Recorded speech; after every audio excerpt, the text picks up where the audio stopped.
Everyone, and welcome to our pre-match press conference with Liverpool Women's manager Gareth Taylor ahead of our FA Cup semi-final fixture this Sunday. We'll start online. So, Ian, do you want to go first? Hi, Gareth. Hi, how you doing, Ian? Hi, Gareth. Just first of all, team news for the weekend. How are you looking squad-wise? Yeah, pretty much kind of same as we were before, with the exception of Cornelia Kapocs returning. She's been in training today, so that's important that we've got her back, because I think up until last weekend she was never present in the team and played a high amount of minutes and contributed really well. So good to have her back. Others would be similar. Martha Thomas still out. Gemma Bonner. These guys are recovering. Lucy Parry. But unfortunately, there's going to be a little bit beyond them. Sam Kerr is continuing training with the team, but is still a small while away from being back in contention.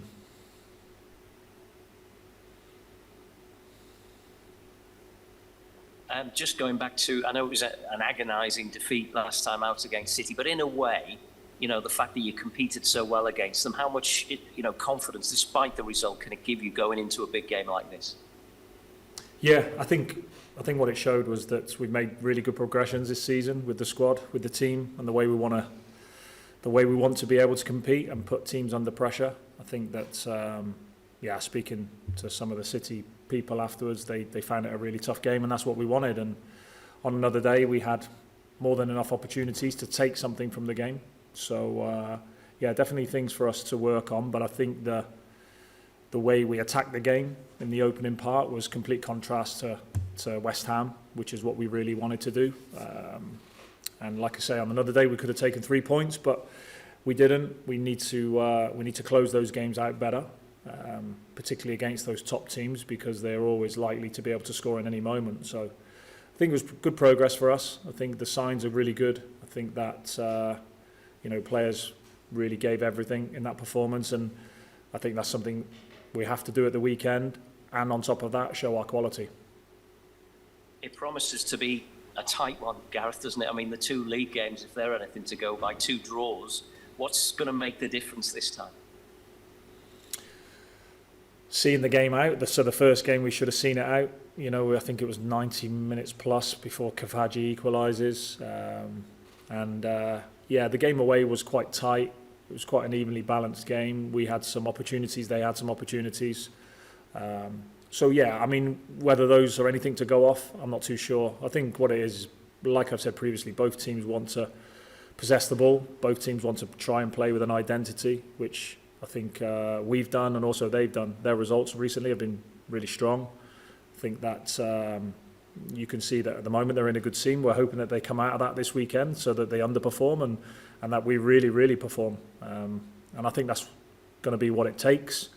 I think if you look at the state of the FA Cup, we are probably the lowest ranking team left in the competition. But I think it speaks volumes about what we've done to be able to pull ourselves away from a potential relegation and also progress to the semi-final of the FA Cup. But we know now that we're really close.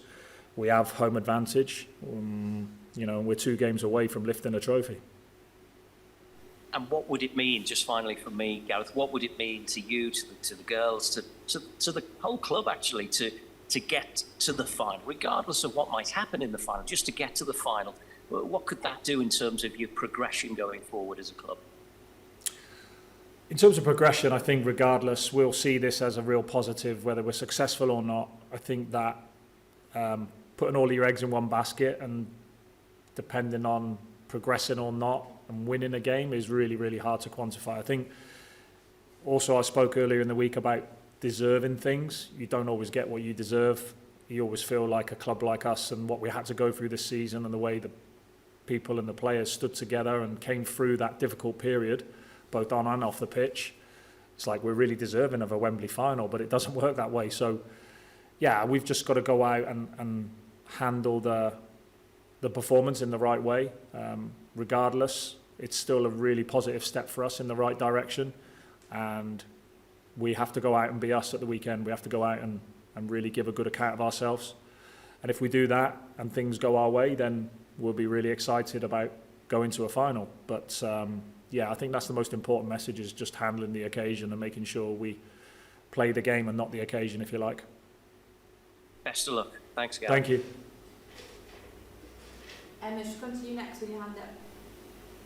Yeah, hi Gareth. Hi. I know we talk in the media about how sort of these big occasions might incite some more excitement, I suppose, among the players and everyone at the club, but is that a myth, or is there actually like a new energy around Liverpool this week, knowing that you've got an FA Cup semi-final?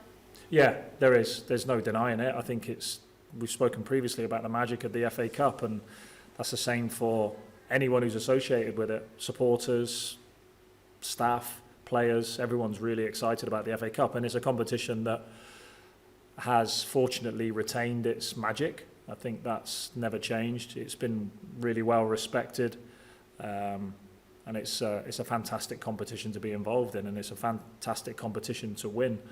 So yeah, I think the excitement has been there for us. I think also because it was always usually the final game of the season, and that changed over the years. We want to extend our season. We don't want to finish at Anfield on May the 16th. We want to finish on May the 31st at Wembley Stadium. So that's incentive enough. It's a little bit in the unknown at the moment. All those 4 teams at the weekend, I'm not sure where they're going to be finishing the season, but we want to extend it, and we want to give our fans the reward that they really deserve by getting to a Wembley final. Yeah, and I appreciate what you were saying in terms of the progression. It doesn't necessarily hinge on one result and on one game. But how much of an impact does it give going into the new season when you can finish on such a high at the end of the campaign by sort of saying, you know, we're in an FA Cup final or we're playing at Wembley? How much sort of does that catalyst, I suppose, the next couple of months? Yeah, it is. There's no doubt about that. I think it's a really good marker. I think it's probably more a marker for everybody else outside in the football world, but for us internally, we know what success looks like for us. We know where we were, and we've always spoken about this. We know where we were when we started this journey, and we know how long it takes to get to where we want to get to. Sometimes that can happen really quickly. Sometimes it's slow and it's difficult and frustrating because we're all impatient. But yeah, the signs have been really, really positive. The reactions to the difficulties we faced have been like exceptional. And yeah, for me, it's always been about performance. If we perform really well at the weekend, like really, really well, and we don't get the result, then congratulations to Brighton. You know, they're in really good form. We're hoping, like we say, that bubble's burst a little bit. But yeah, we're still really hungry to win this game. We really still feel that we can win this trophy. Win 2 games, we'll win the trophy. We know the task that's in front of us. We know it's a difficult task, but we expect it to be difficult. It's never going to be easy to win a trophy. So I think for us, it's just managing the next moment, managing the next training session, being really relaxed and calm for Sunday, but when the whistle blows, really, really ready for this game. Enjoy it. Thanks, Gareth. Thank you. And next we'll go to Rachel. Hi, Gareth. Hi. I just wonder for you as a coach how much you relish these kind of challenges. You know, you've faced Brighton a couple of times this season in the league, and it's been a pretty cagey affair. So how much do you kind of enjoy going back with your, you know, backroom staff and kind of unpicking how to, I guess, unpick Brighton? Yeah, I mean, for us, we analyse each opponent, and like you say, Brighton is always an interesting one because they've certainly evolved under Dario. You can still see the idea of what he tried to bring in at first and how he's continued with that and how players have helped shape that a little bit. But there's certainly been some differences in kind of what they were doing probably in those 2 games we played against them and what we've seen more recently in terms of the way they want to press, in terms of sometimes the way they want to build. So yeah, for us, I mean, for me, he's a coach that deserves real respect for how he's come in and implemented his idea. I think that's really important. So, and yeah, for us, we're kind of, I look at us being similar to Brighton in the sense of like we're a little bit on the beginning of that journey. And hopefully in a season's time, you could start to see us progressing and probably being a bit closer to Brighton in terms of where they are in the table to in terms of where we are at this moment in time. So yeah, I'm sure Dario would have understood that when he came in, these things take time. takes time to get your ideas across, takes time for the players to get on board with it. So there's a lot of similarities between the teams for sure. And when you're prepping your tactics for a game like this, does the fact that you could end up having to play potentially extra time, do you approach it differently tactically, or are you just kind of focusing on ideally getting the game done in 90? Yeah. I think, look, everyone prepares for these competitions for what they dictate and what they bring. So, you know, penalties, practice. But in terms of like the extra time for us, I always look at it, and we had it in the last game against Charlton in the quarterfinals. For me, it's like another opportunity for us to improve our performance. And again, yeah, we have to prepare for every eventuality. We're in a much better place now with the squad in terms of options from the sidelines, which when you go to the latter stages of 90 minutes and when you go into extra time, those things are really important. Thank you. Best of luck. Thanks, Rachel. And finally, just go to Steve entering the room. Gareth, I know that you've praised your players, and rightly so, for all of you, what you've all been through together as a collective on and off the field. But I was going to ask you about your staff as well, because they're right with your good self, the unsung heroes, the likes of Amber, Chad, Nicky's come in recently, everybody, and I know how grateful you are to each and every one of them.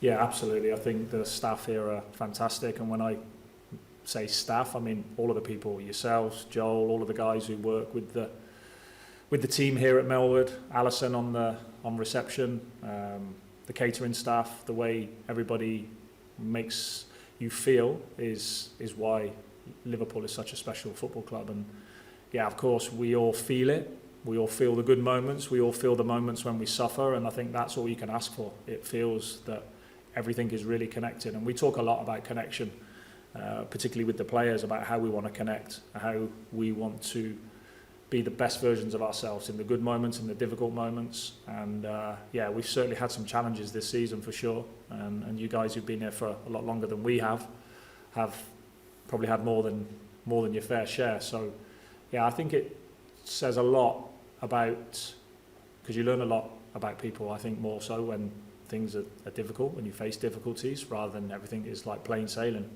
So yeah, I always see that as an opportunity. How are we going to react? How are we going to behave? And I've always said that difficult period that we kind of went through at the beginning of the season on and off the pitch is something that's not unique to us, but it felt it at the time, and also it was how we behaved in that time. And I've always said it's a privilege to be at this football club. If you're going to experience that anywhere, I would really, really choose Liverpool to be at, because of the way we all stand together and are really side by side in those moments.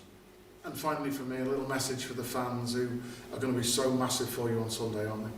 Yeah, they are. Again, I think like when I'm talking about the people, you talk about the supporters. I mean, we were fortunate enough yesterday to have a group, sorry, not yesterday, on Wednesday, we had a group of young girls who were in the school just round the corner, and they're taught by a former player of mine that I had at Manchester City in the younger age groups, and he was in the same age group as Jeremy Frimpong, a lad called Ryan Corrigan, who asked about bringing these girls in, and like the knowledge of these girls around what we do. A couple of them are season ticket holders. They're at St Helens every game. They go to away games. It was just phenomenal, the knowledge that they had and the pride that they had, and also coming here to Melwood to meet the girls. So yeah, that's really special. And like I say, the support has been fantastic this season. We've really felt, particularly, I love playing at Anfield.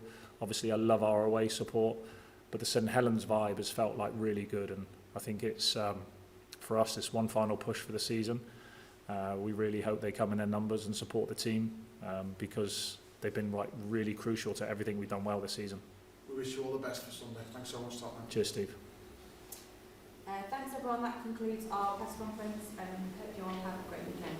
Thanks, guys. Thank you.